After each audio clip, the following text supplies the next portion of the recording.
You are now listening to WLS, the voice of Prairie Farmer, America's oldest farm paper, Chicago.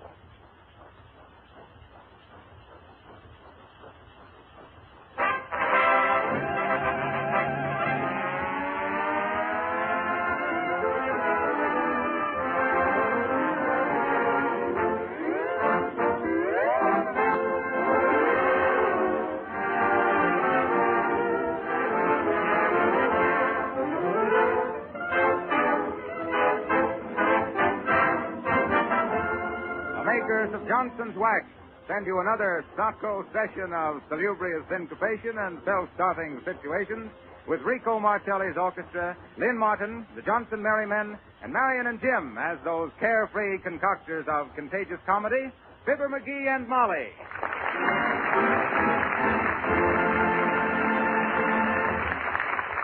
We understand that Martelli and the Merrymen are about to melt the microphones with a masterly musical movement. Go on, Martelli, strike me free.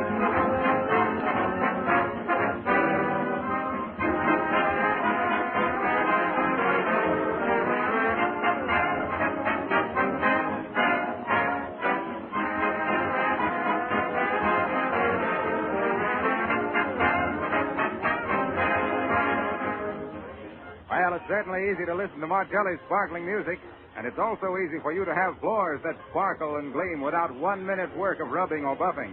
Use Johnson's Glow Coat, the remarkable, easy-to-use floor polish made by the makers of Johnson's Wax.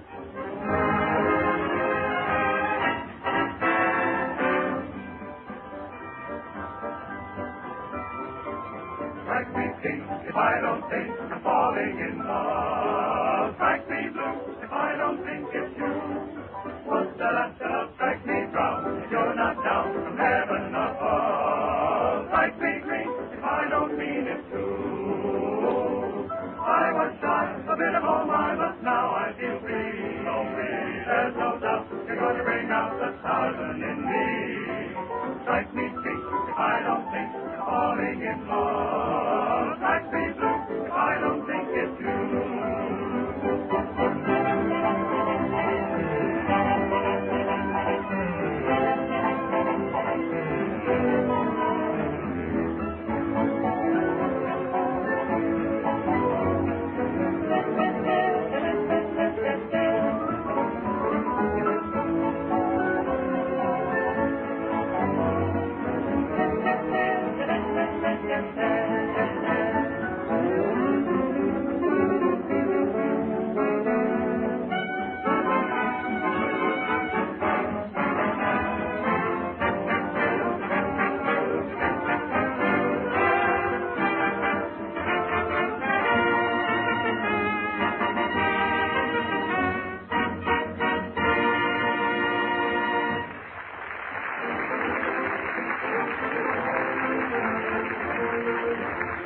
Now we'll go out of the somewhere into the here, or from Studio E to Fibber McGee at 79 Wistful Vista, where our hero has started to fix a refractory doorbell.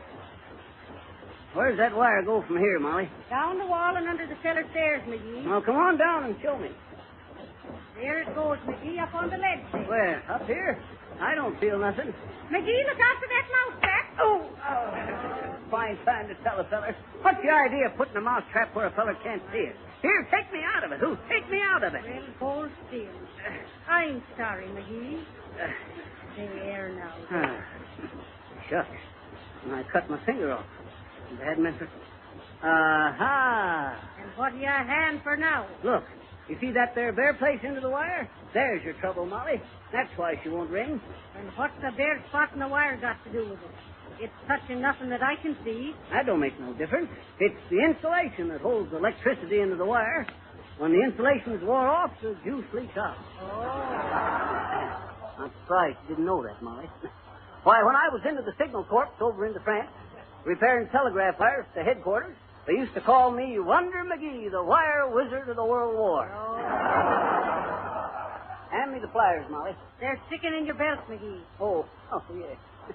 You see, I'll cut these here wires and tape them up again so they'll be insulated good. You see, all you got to do is give it a snip. McGee, what are you doing, for heaven's sake? Oh, yeah. You see that there flash of blue light, Molly? Did I see it? That means the wire is dead into the negative pole. Gives the pink light when the positive wire is dead. I'll never forget the time Oh! Are you hurt, McGee? Are you hurt? Oh, I guess not.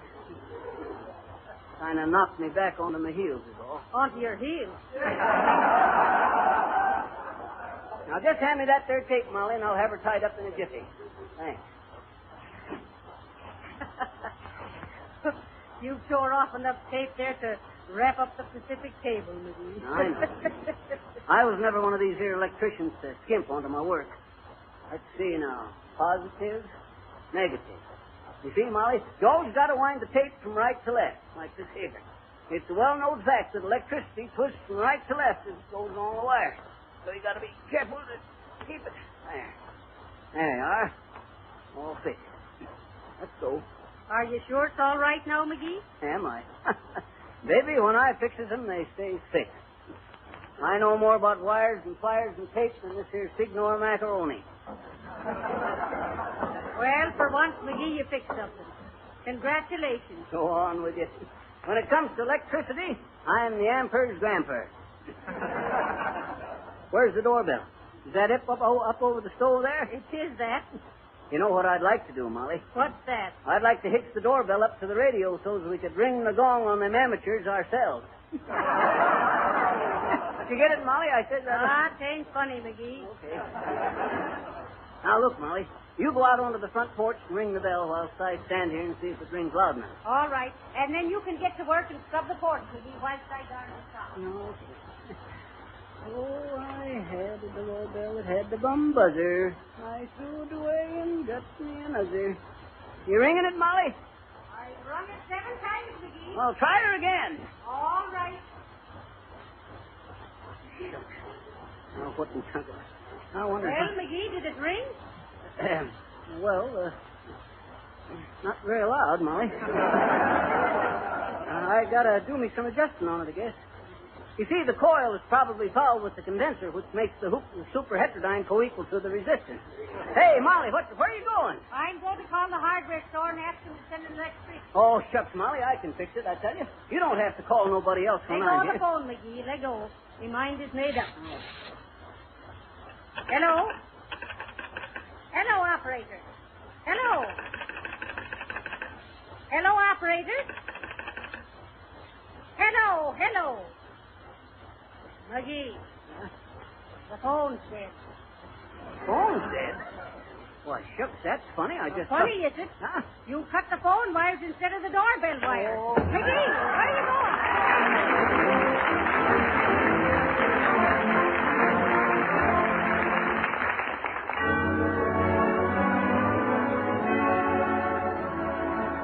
Now, just to check up on whether you're using the easy glow coat way to keep your floors bright and shining, we're sending our little checker-upper, Lynn Martin, to peek in your windows as she sings, I've Got to Pass Your House. Lynn Martin.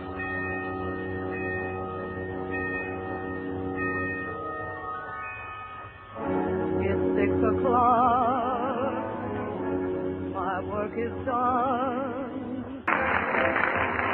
Thank you, Lynn. Thank you. And now, a word or two about Johnson's Glow Coat. If your floors are... Well, now, Fibber, can't I get in one announcement without you kibitzing? Excuse me just a minute, Harpo, but... Harlow. Yeah, but listen, Harpo, Harlow. Harpo! Hey there, control room. What's the matter? There's a Harlow echo out here you better take care of. Listen, son. You know what rules they're going to use tomorrow night in the Lewis Bear fight?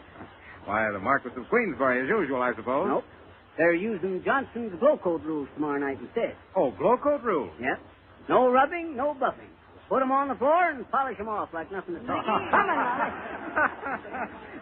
Well, we're afraid Fibber has used up all the time for our commercial announcement, so we're going to forget it and present an unusual feature. It isn't often that the president of a big corporation makes a personal appearance before the microphone on his own radio program. And probably never before has the head of an important company brought you news of so spectacular and unusual an enterprise as that about which you will now hear. We have the honor and pleasure of introducing to you Mr. Herbert F. Johnston, Jr., president of S.C. Johnson & Son, Incorporated, who will tell you briefly of his forthcoming scientific expedition by airplane to the little-known regions of northeastern Brazil. Mr. Johnson. Thank you, Mr. Wilcox. I'm happy to have this opportunity to talk for a minute to so many friends and customers of our company. After a year of careful planning, we expect to leave this country from Miami about the 1st of October in a twin-motored Sikorsky amphibian plane for northeastern Brazil. Our trip will consume about 2 months. It is primarily for the purpose of establishing closer contact with the only source of supply of the principal raw material used in the manufacture of Johnson's wax and glucose. Canuba wax, a tough, long-wearing product of the Canuba palm tree from this arid section of Brazil, is used as a basic wax in our products, which many of you have used for years for preserving floors, furniture, and automobiles. The personnel of our expedition includes 2 pilots, our research chemist, our purchasing director, and Dr. B.E. Dahlgreen, curator of botany of the Field Museum here in Chicago. Complete photographic equipment will be carried, as well as scientific equipment in the field laboratory. The plane carries a Pan-American 2-way radio set and all the latest safety devices. Gasoline supply bases have been established at 5 points in Brazil, and before our return, we expect to fly about 25,000 miles over regions where very few white men have ever been. We expect that our trip will not only yield important scientific data, but will specifically ensure a future supply of the highest grade Canuba wax so that we can continue to manufacture better products for American housewives. Thank you. Thank you, Mr. Johnson. And I am sure that everybody listening in tonight will join with me in wishing you good luck and happy landing. Now, Marcelli and the Johnson Merrymen tip their top hats to Lynn Martin as they give us Cheek to Cheek.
Back to Wistful Vista now, and we find Molly darning socks, while Fibber has apparently given up the doorbell fixing in favor of the afternoon paper.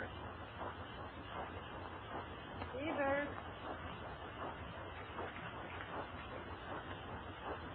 Fibber. Maggie! Yes, my love. Did you speak to me? I did that. Could I be interrupting your reading long enough to ask you, did you scrub the back porch like I told you? The back porch? Why, you see, Molly, it kind of looked like rain, so, well, shucks, after all, a fella... McGee, did you or did you not scrub the back porch? I'm glad you asked me that, Molly. You see, the back Did porch... you? No. Shucks, a fella... And is it more important to you, McGee, to sit there and read the paper than to have a clean house to live in? Is it McGee? You betcha. What? I mean, of course not. Say, who do you think will win the Bear Lewis fight tomorrow night, Molly? How should I know? Which one of them is Irish? Why, neither one. Well, then what difference does it make? Now, about that back porch, McGee. I know. I just want to finish the paper first, Molly. And say, you know what's going to happen over there in Ethiopia? Listen, Molly, it's just like a card game. This here Selassie feller's got a spade flush, but the Italians has got the advantage. And why have they? On account of the deuces wild. You get it, Molly? I says the Italians... it ain't funny, McGee. Okay, but listen. I got this here Ethiopian thing all figured out. Oh, you have? Yeah. You see, Molly, on account of the British holding control of the Suez Canal and the location of Gibraltar, what it is, there ain't any doubt that Spain, being just across the water, will get mad at France because Russia's trying to edge into China.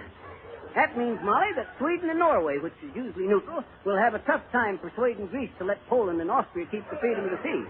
Which, if the Portuguese blockade goes on, Australia and Canada gets up onto their hind legs, and there you are. Chucks, I don't know how Czechoslovakia is going to keep out of it myself. Maybe we can ask the peace conference to send an ambassador over here to scrub our back porch, McGee. No, shucks, Molly, I'll take care of it. Go see who's at the door, McGee. Who, me? Yes, you. But put your shoes on. I'm coming as fast as I can. Shucks. Should have untied these laces before I took them off. There. Which door, Molly? The front door. Hurry, McGee. Okay. Well, how'd you do, ma'am? What can I do for you? How do you do? Are you Mr. McGee? You betcha. Is Mrs. McGee at home? Yep. Come right in, ma'am. Thank you. I didn't know whether there was anyone here or not. I rang and rang the doorbell. The doorbell? You say you rung the doorbell? Yes. Shucks, we must have didn't heard it. Then I heard voices, and I knew there must be someone here. Sure, we're both here. Well, come right in here, ma'am, and meet Molly. Hey, Molly. Oh, what is it? If it's another one of them nuisance... Hey. Oh, how do you do? This here is Molly, Mrs. McGee, ma'am. Molly, this here is, now, don't tell me. Let me guess. You'll never guess. I'm Miss Witherspoon from the public library. Oh, well, now, isn't that nice? McGee. Huh? Give the lady a chair, McGee. Sure, take any one, ma'am. No, not that one. Huh? No, take one of the others. That one's got a leg buster that I got to fix when I get time. Hey, wait, don't cut on that one either. The string's busted onto that one. You're liable to get stabbed in the... McGee! Upholstery. You see, ma'am, Miss Witherspoon, we've just moved in a week or so ago, and we're not quite settled yet. Sure, it's nice of you to come and call so soon. Oh, not at all. I suppose you're both great readers. Who, us? Oh, shucks, yes. I'll never forget what a time I had reading this here Les Miserables and Ladies around? yes, that too. They're both good. Aye, Mike. We'll both be glad when we're settled down and can drop in your library for some good books. Won't we, McGee? Huh? Oh, you betcha, man. I see you haven't unpacked your books yet. I don't blame you a bit. Shows you're real book lovers when you keep your big bookshelves unpacked last so they won't get scuffed and scratched. Oh, my goodness. We wouldn't have anything happen to our books for the world, would we, McGee? Oh, I don't know, Molly. Shucks, another one of them is worth the powder. Did you say the doorbell was out of order, McGee? Huh? Oh, yes. Yes, Miss Silverspoon here had to knock on Miss Witherspoon. Yeah. Shucks, ma'am, I can hardly wait for winter. So's I'll have time to drop into the library and get caught up on my reading. I hope you got something there besides them sappy love stories, where a feller takes 6 years of his life and 3 hours of your time to get up enough courage to kiss the gal on page 314. McGee. Miss Witherspoon, I can never get enough time for good books. Longfellow and Robinson Crusoe and Shakespeare and all. Did you care for the taming of the shrew? Oh, dear, no. Sure, I leave all the wild animal stories for McGee. And how about GBS? CBS? Not so loud, ma'am. This is NBC. Oh, no. CBS. Shaw, you know. Oh, Shaw. You betcha. She's one of my favorites. I'll never forget the time I was visiting my Uncle Mortimer. A great bookworm, Uncle Mort was. Worm, anyway. What say, Molly? I remember, McGee. He was in the book business. Yep, a bookmaker. Oh, interesting. A bookmaker. You bet. You bet, and he covers it. Well, sir, I'll never forget the time Uncle Mort showed me through his library into his country house. You know where the Blink River is in Massachusetts, ma'am? The Blink River? Yeah. No, I don't think so. It's really. Uncle Mort has him a country home built right onto the banks of it. Homestead on the Blink, he called it. You should have seen his library, Withy. Withy? His witherspoon to you, McGee. Oh, yes. Well, sir, Uncle Mort must have had 2 million volumes. My, that was a library, wasn't it? Shucks, that was just a week's reading for Uncle Mort. Well, sir, of these 2 million books, ma'am, 1 million was bound into genuine cowhide, which he kept on to the north side of the library. Them was history and philosophy and physicology and all heavy stuff. On the other side of the library, he kept detective stories and fiction and love stories. Them was smaller books bound in calf. No, in calf. Well, sir, one night whilst I was sleeping, I was woke up by a terrible commotion downstairs. Well, sir, I grabs me a gun, leaps into my slippers and bathrobe, and rushes down into the library where all that there noise was coming from, and you'll never guess the sight that met my gaze. What was that? Well, sir, I can't hardly believe it myself, Miss Witherspoon. But there before my eyes, bumping across the floor, was all them little calf-bound books, wagging their little fly leaves. And what you suppose they was doing? Crawling over to join them big cowhide books. It was motherhood calling.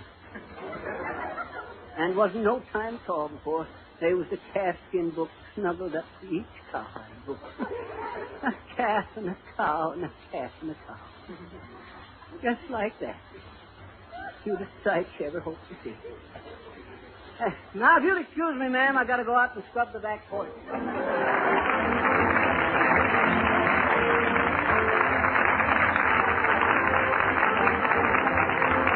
Well, that must have been a circulating library of Fibber's uncle.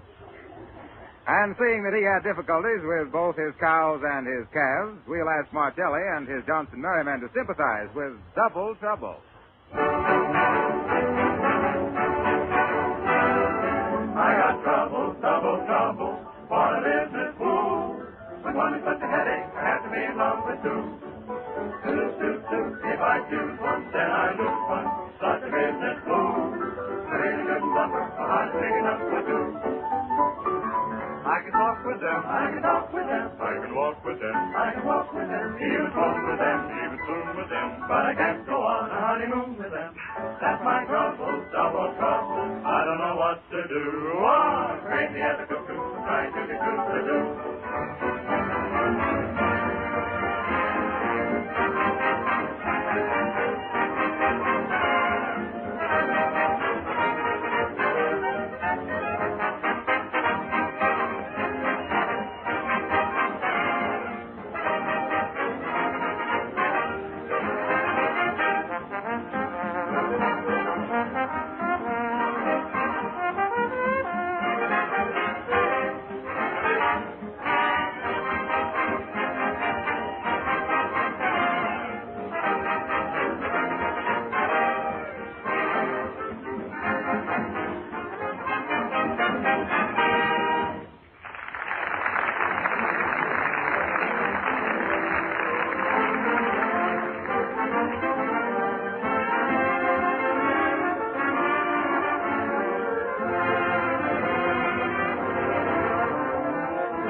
will you do me a favor?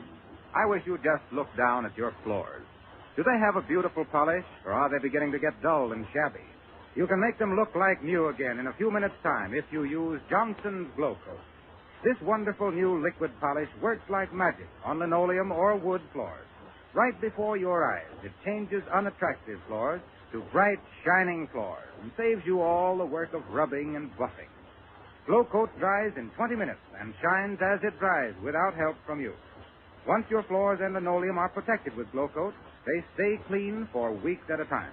Dirt and dust can't stick to the beautiful gleaming polish. By the way, your dealer is making a special offer right now. A can of Glow Coat and a long-handled applier at a saving of 1/3 the regular price. Be sure you see on the attractive yellow can the name Johnson's Glow Coat.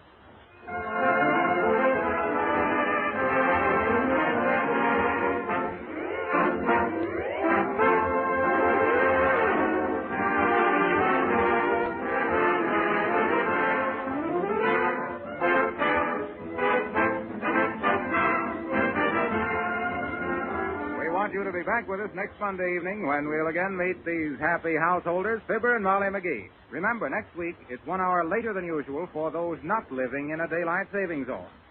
This is Harlow Wilcox saying hasta la vista at Wistful Vista. Good night.